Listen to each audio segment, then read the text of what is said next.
your health in your Instagram feed, you know we love to dig into a trendy product. So for this episode, Carolyn explored what these mats are all about and found that they're based on something called grounding, and there's some legitimate science to support their use. What is grounding, and are these grounding mats worth it? Listen in to learn about the potential perks of grounding, plus a DIY version.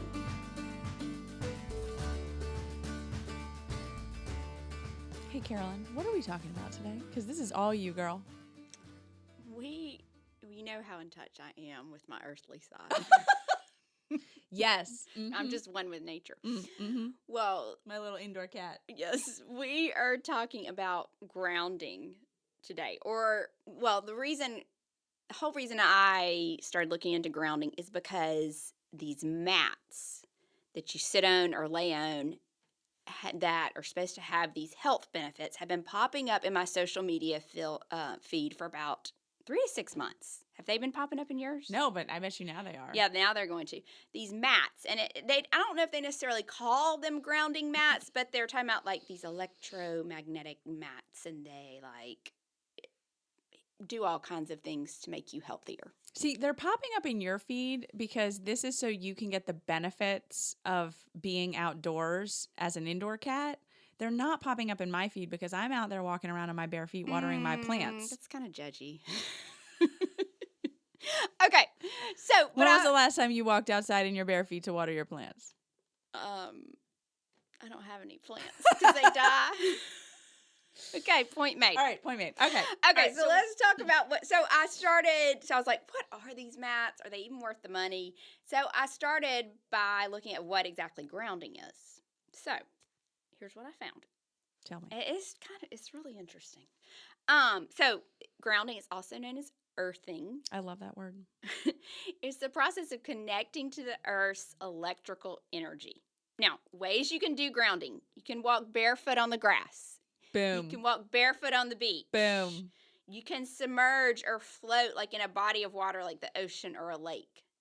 Do you have to be clothed to do that, or do you have to be unclothed? Good question. I don't know. Yeah. Well, I remember you were saying that you thought you had seen something about how skinny dipping was like good for you or whatever, and I'm like, well, do you still get the benefits if you're wearing a bathing suit in the ocean? Oh, I have not thought about that. You can play in the dirt. That's great. You're just connecting with the earth in some way. And so it's Can you wear gloves? No. When you're gardening? No. So I have to get my nails ruined? Well, I don't know. Your knees would be on the ground. True. Good point. Yeah. Okay, so grounding is based on the concept that your body carries a positive charge, and we'll get into this a little bit more, but that positive charge builds up in your body. And that's not necessarily a good thing. The earth, on the other hand, has a slightly negative charge, has lots of electrons, which are negative. By physically connecting with the earth, by walking barefoot or whatever, the body absorbs some of the earth's negatively charged electrons, and which offsets the positive charge in the body.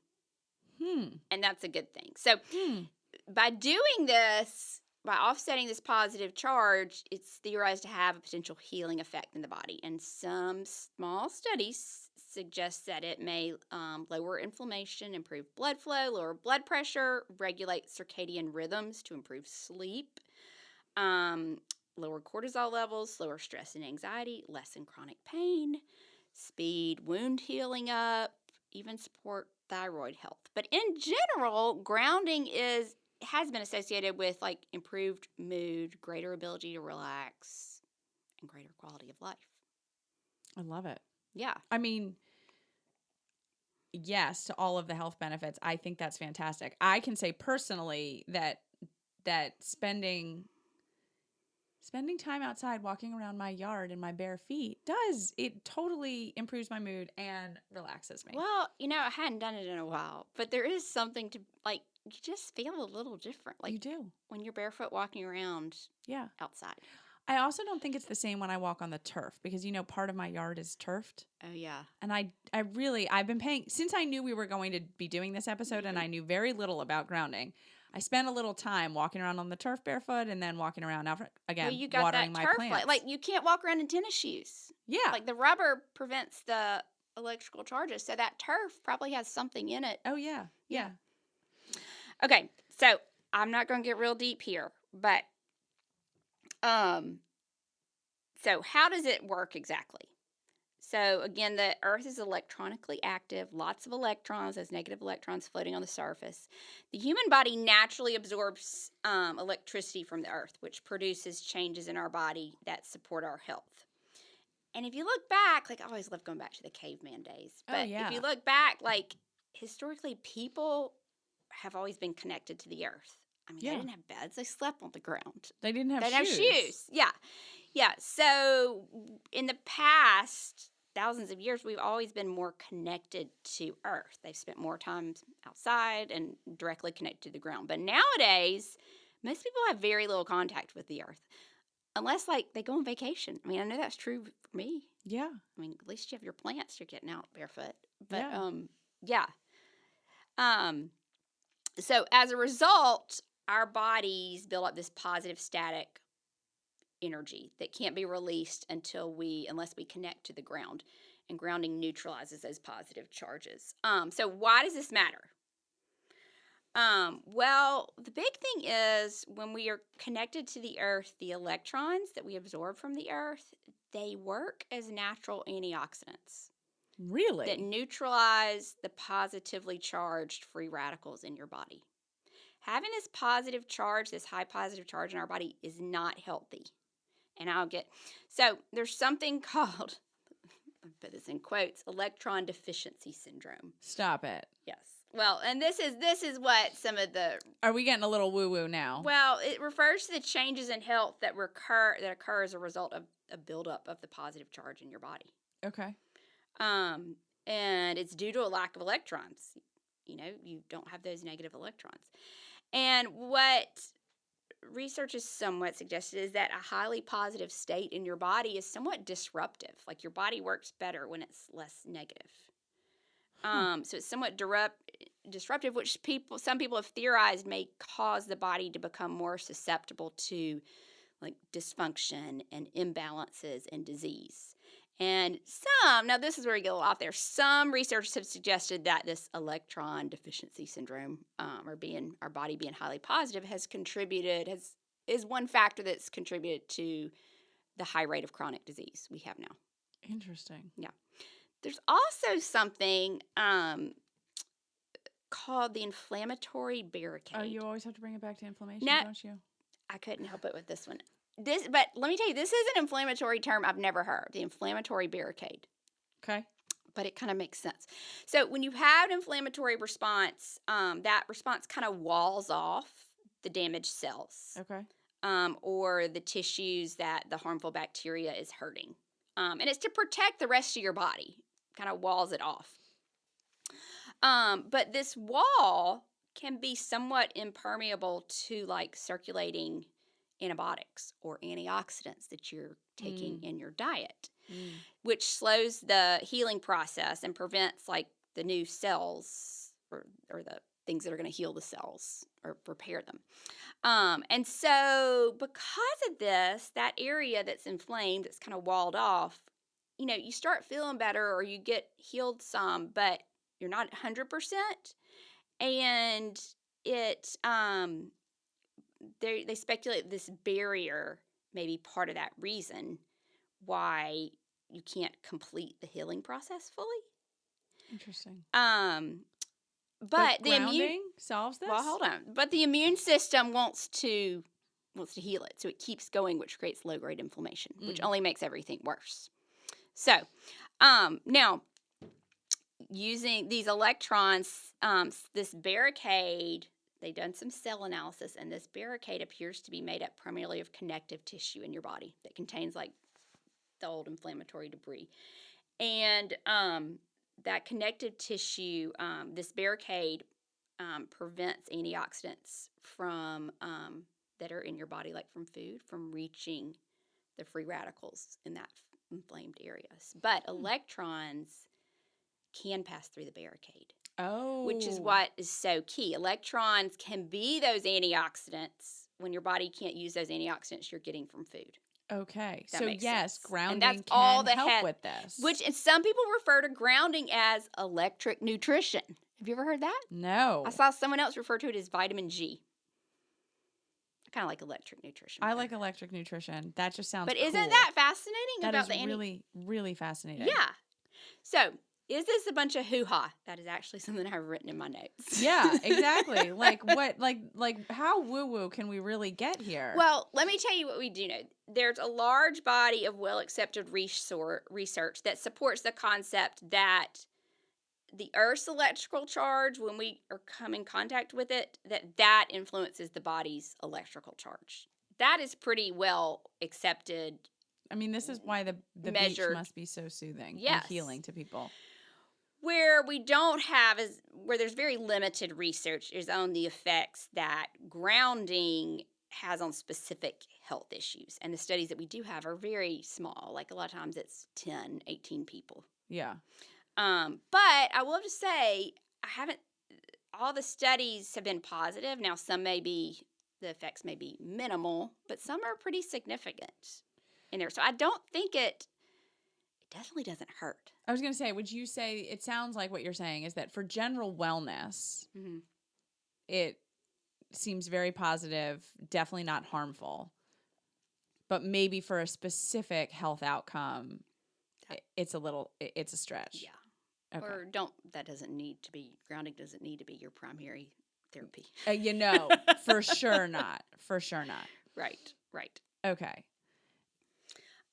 So there's been lots of research, or not lots, but there's been some studies on how grounding may affect sleep and then chronic pain. And so there was a study, now this is an old study of 2000, but there were 60 subjects who suffered from sleep disturbances and chronic muscle and joint pain, and they'd had it for at least 6 months. They were randomly divided into groups. Basically, half of them slept on these grounding mats, which we'll get to grounding mats, but half of them had grounding every night. Okay. And then half did not. Okay. Now, they didn't know who they were. Like, they plugged in the grounding mats for those who were getting the grounding. They didn't plug in the other ones. So the other ones they didn't know if they weren't getting it. So it was totally blind, which is great. Yeah. That's, that's a very good way to do a study. Okay. Of the grounded subjects, the people who got the grounding, they 85% reported improvements in how long it took them to fall asleep. 93% reported improvements in the quality of their sleep. 100% reported improvements in waking, feeling rested. 82% reported improvements in their muscle stiffness and pain. 74% reported improvements in their chronic pain and or joint pain. And 78% reported improvements in their general well-being. So here's what I'm hearing. When we go to the beach, we're going to sleep better. We're going to feel more rested when we wake up. All of the pain is just going to dissipate. Yeah. And just generally, we're going to be better humans. Yeah. Mentally better humans. We are. And just so people know, it is the Friday morning leading into Memorial Day weekend. And as soon as we record this episode, we are headed to the beach. Yes. In the car. Off we go. Yes. But also, these subjects, they also reported some other things. Like some of them reported significant improvements in like asthma or respiratory stuff or rheumatoid arthritis or PMS, hypertension. Wow. Which is just kind of interesting. There's been some study on heart health. They had a group of patients that did grounding for 10 hours per day. Lot, though. Well, I think they slept on a grounding mat. Oh, or grounding pad. Okay. And their BP, their blood pressure was monitored frequently at the research clinic, but also they gave them home monitors as well. Now, this was just 10 people, but all 10 had significant improvements in their blood pressure at the end. And a lot of those improvements started before the end of this study. Okay. There's another study. Grounding appears to affect how red blood cells respond, specifically like with clumping. So research suggests that grounding reduces like your blood viscosity, like how thick it is, and the clumping of red blood cells, which you don't want. Yeah. Interesting. But again, small, both of those were very small studies. So I want listeners to hear that. Like they were very, very small. Yeah. DOMS are delayed onset muscle soreness, like you get from Working out. Working out. There's also been research suggesting that grounding can be really healing post-exercise. I mean, I had a really hard workout last night. I plan to soak away in the ocean tomorrow Well, to really help with that muscle recovery. They looked at like some of the muscle enzymes that lead to the soreness, and those were improved when the people had grounding. But also they looked at like white blood cells, which was looking at the immune response. Right. And you're going to have, exercise is taxing on the body. And so you're going to see a little bit negative, slight, brief negative effect on like the white blood cells, some of your immune. Your blood work is definitely going to suggest that you did something negative. The people who did grounding after their workout, they had improvements in their blood count, their white blood cell count. Or it was better than what you normally see after exercise. Yeah. Okay, here's one though that I really love, and there's been several studies looking at stress. So several studies have found that grounding exerts a positive effect on stress. Now, it does it several ways, and this is what I thought was cool. It appears to act as a normalizing influence on cortisol. Oh, anything to help with cortisol. Uh-huh. And that's what they found. That's one of the theories they have behind how it may help with sleep. If your cortisol stays elevated, that disrupts sleep. So grounding appears to kind of normalize cortisol within the circadian rhythm. It has a calming effect on the electrical activity of the brain. And Lord knows I need that. Truth. I hope after this episode that you start walking around your yard in the grass. Well, in your bare feet. Here's the thing. I'm all gung-ho because I'm headed to the beach. I'm going to be like, I'm so grounded. I'm so living what I'm preaching. Yeah. Now, look. Check in with me in a week. Yeah. And be like, Carolyn, have you been grounding this week? Yeah. Doesn't count when you go to the pool and you walk around the concrete deck, by the way. I guess not. But, okay. So, grounding also, when it comes to reducing stress, it kind of normalizes muscle tension or eases it some. Now, this next one was interesting. It shifts you. So when you are stressed, typically your sympathetic nervous system is overreacting. So like which kind of is why like if you're stressed and it's overreacting and then something else adds to your stress, you just just keep going. But grounding shifts your body from that overactive sympathetic response to more of a parasympathetic response, which is the calming side of your nervous system. That's awesome. Uh-huh. And then lastly, it improves your heart rate variability. And I didn't know that. I don't know much about heart rate variability, but when I was looking into it, a low heart rate variability is associated with stress-related disorders, heart disease, diabetes, mental health conditions, and reduced lifespan. And grounding appears to improve heart rate variability to, quote, a degree far beyond mere relaxation. Wow. Well, so heart rate variability is something like in some of the fitness circles they talk about a lot. Mm-hmm. And like for those who wear a Whoop, you can actually measure your heart rate variability. But yes, you want to have good heart rate variability. Yeah.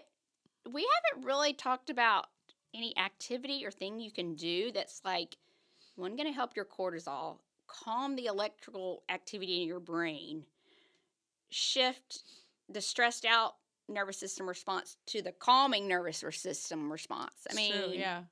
So, but let's say you're an indoor cat like me. Exactly. I mean, I was sitting there earlier this week. I was like, wow, this is really cool. I need to go walk around outside in the grass. And I was like, I'll start itching. Meanwhile, here I am. I'm like, Carolyn is telling me that she's seen some research about how grounding is good for you.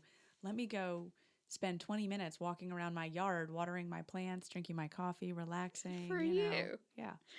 Well, so because I think we just don't think to go do it, like in our busy lifestyle, to go take our shoes off and go play in the dirt or walk around barefoot, you It's know? true. So Well, that's people who garden play in the dirt. okay, people who garden. And I But did but most people I would think maybe wear shoes. for sure, you wear shoes or you may wear gloves, but sometimes you don't wear gloves or like you said, your knees are on the ground. But yeah, you're still like getting in the dirt. Maybe that's why kids are so carefree because they play in sandboxes. Mm-hmm. I never liked my kids playing in sandboxes. It was just so gross. So yeah, indoor cat. So if you're an indoor cat like Carolyn, what are your choices here? well, I'm gonna say the majority of people are probably not getting regular grounding with nature. Oh, I so thought you were going to say the majority of people are indoor cats. No. I was like, what? No. So that's why all these mats, these grounding mats, Yeah, have started popping up, and that's what I've been seeing in my feed. So you can Oh, socks. They make socks? Yeah, so there's a lot of grounding products. There's sheets, there's mats, there's wrist and ankle bands, there's adhesive patches, there's socks. And these products are plugged into a grounded outlet, which allows your body to receive the electrons that neutralize that positive charge. Okay, hold on. So like you literally plug it in to something in your house, like an electrical outlet. Yeah. But it needs to be, okay, hold on. It has to be a grounded one. It has to be a grounded one. And some of them will come with there's a little thing you can plug into your outlet to make sure it's grounded, because some of them can be faulty. So the grounded thing is that third prong. This is where, I was like, how do you know? Okay, so it has to have the third prong. I only know because I've been doing this research. Yeah, it has to have a third prong. I mean, I'm sure if there's a man listening to this, to be totally stereotypical, I'm sure that they are just laughing their butts off at us right now. But I'm thinking to myself, the effort that it would I would have to go to figure out if my outlet was grounded, I would just rather take off my damn shoes and go out in the yard. Well, here's the other thing. You don't need to plug in your grounding product during a thunderstorm. Go duh! I mean, I bet you all these products come with massive warnings about this, like do not use during a thunderstorm. Well, that's the thing. There seems to be very low risk with these grounding mats. There should be no grounding happening at all during a thunderstorm. If you're grounding in nature, there's no risk. I mean, maybe you get stung by a bug or there's no risk if you're grounding in nature, really, for anybody. Well, not during a thunderstorm. Nobody should do any grounding. I'm not talking about during a thunderstorm. I'm just saying in general. Don't plug it in during the thunderstorm. But there is a low potential risk with these grounding products because you're plugging them in, with your outlets if it's not functioning properly. Right. Yeah. Okay, so big picture takeaways. How often do I have to do this? How much time do I have to spend each time that I do it? And how much do these grounding products cost? So we don't really know. I mean, I would think any amount of time is probably good. A lot of studies have focused on 20 to 30 minutes. Yeah, but they always need a decent amount of time so that they can get a statistically significant result. Yeah, so it may be less than that. Yeah. You know? So I checked some out. They range in price a lot. If you're familiar with Dr. Will Cole, I was listening to one of his podcasts that talked about these. And he said for the most therapeutic benefit, it's ideal to get a PEFM grounding mat. PEFM stands for pulsed electromagnetic fields. This is a little different from grounding, but when you have the PEFM and the grounding complement the effects. So it's much more therapeutic. But those are more expensive. Okay. I think I'm going to try one. Higher Dose is a great company for saunas, and they have PEFM mats. They have a lot of those. I'll put a code in our show notes where you can get 15% off. But they have a PEFM mat.